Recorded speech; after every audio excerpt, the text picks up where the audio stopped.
আপনাকে মুসলমান বলা হবে। আপনি সুন্দর আলোচনা করেছেন। আসলে রসুলুল্লাহর মানবিক দিকগুলো কথা বলতে গেলে বলে শেষ করা যাবে না। আপনি সুন্দর আলোচনা করছেন। আমরা আপনার কাছে আবার আসছি। সম্মানিত বিজ্ঞ আলোচক, আপনার কাছ থেকে আমরা জানব, ইসলাম একটি শুধু ধর্ম নয়, বরং এটা একটি পূর্ণাঙ্গ জীবন ব্যবস্থা। রাসূল করিম সাল্লাল্লাহু আলাইহি ওয়াসাল্লাম ইসলামে মানবিক অনেকগুলো দিক রয়েছে। ইসলামে মানবিকতার, উদারতার, সহনশীল হওয়া এবং একে অপরের প্রতি ভ্রাতৃত্ববোধ বজায় রাখার বিভিন্ন দিকগুলো ইসলামে আলোচনা করেছেন। আমরা আপনার কাছ থেকে শুনব ইসলামে মানবতার দিকগুলো কী কী হতে পারে। ইসলামের যে মানবিক দিকগুলো আছে, একজন মানুষ আরেকজন মানুষকে ভাই মনে করবে। ইন্নামাল মুমিনুনা ইখওয়া ফাসলিহু বাইনা আখওয়াইকুম, তাকে সংশোধন করে দেবে। একজন মানুষ আরেকজন মানুষ যখন ভুল করবে, সেই ভুলগুলো ক্ষমার দৃষ্টি দিয়ে দেখবে। এটা আমরা সুন্দরভাবে দেখতে পাই। মক্কা বিজয়ের সময় নবী করিম সাল্লাল্লাহু আলাইহি ওয়াসাল্লাম আসছিলেন। পথের মধ্যে একজন বুড়ি বড় একটা বোঝা নিয়ে কাঁদছেন।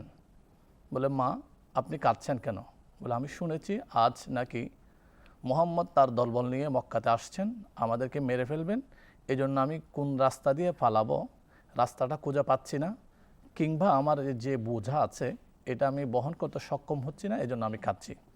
নবী করিম সাল্লাল্লাহু আলাইহি ওয়াসাল্লাম ওই বোঝাটা নিজের মাথার উপর নিলেন।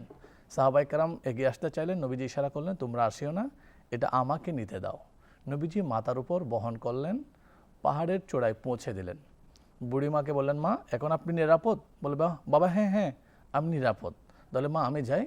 বলে, বাবা আপনার পরিচয়টা আমাকে একটু দিয়ে যান, কারণ আপনি যে আমাকে এইরকম একটা ক্রান্তিলগ্ন সময় আমাকে উদ্ধার করেছেন, বিপদের সময় আপনি যদি উদ্ধার না করতেন তাহলে হয়তো আমার জান বিপন্ন হয়ে যেত। আপনি যে আমাকে উদ্ধার করেছেন, আপনার পরিচয়টা দিন।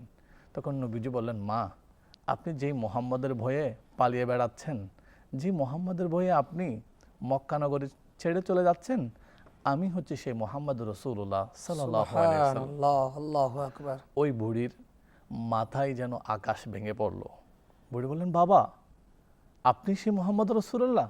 বলে, হ্যাঁ। বলে, আমাকে যে বলল আপনি মানবাধিকার লঙ্ঘন করেন, আপনার কাছে মানবতা নাই, আপনি মানবিক দৃষ্টিগুলো দেখেন না, আপনি নাকি কাউকে ক্ষমা করেন না। বলে, মা যারা আপনাকে বলেছে তারা রং বলেছে, মিথ্যা বলেছে।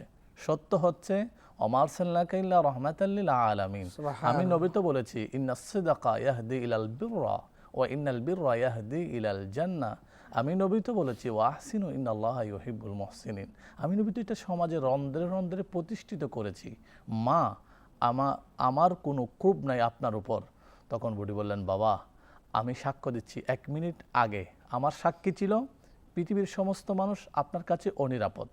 1 মিনিট আগে আমার কমেন্ট ছিল, আমার অপিনিয়ন ছিল, আমার মতামত ছিল আপনি মানবাধিকার লঙ্ঘন করেন। কিন্তু এখন আমার অপিনিয়ন হচ্ছে, আমার মতামত হচ্ছে, আমি সাক্ষ্য দিচ্ছি কোনো মানুষ যেন মানবতা যদি সংজ্ঞা যদি খুঁজতে চায়, সে যেন আপনার নিকটে আসে। এই যে মানবিক হওয়ার জন্য একজন মানুষের সামাজিক যে বিষয়গুলো আছে, সামাজিক বিষয় ভারসাম্য রক্ষা করতে হবে। সমাজে বসবাস করতে গেলে বিভিন্ন ক্যাটাগরির মানুষের যে বিচরণ আছে, সবার সাথে মানবিক সমতার দৃষ্টিকোণ দিয়ে দেখতে হবে। একজন ইসলামের যে মানবিক গুণাবলীর মধ্যে আছে, মানবিক গুণাবলী যেগুলো আছে, সেগুলোর মধ্যে যারা অনাহার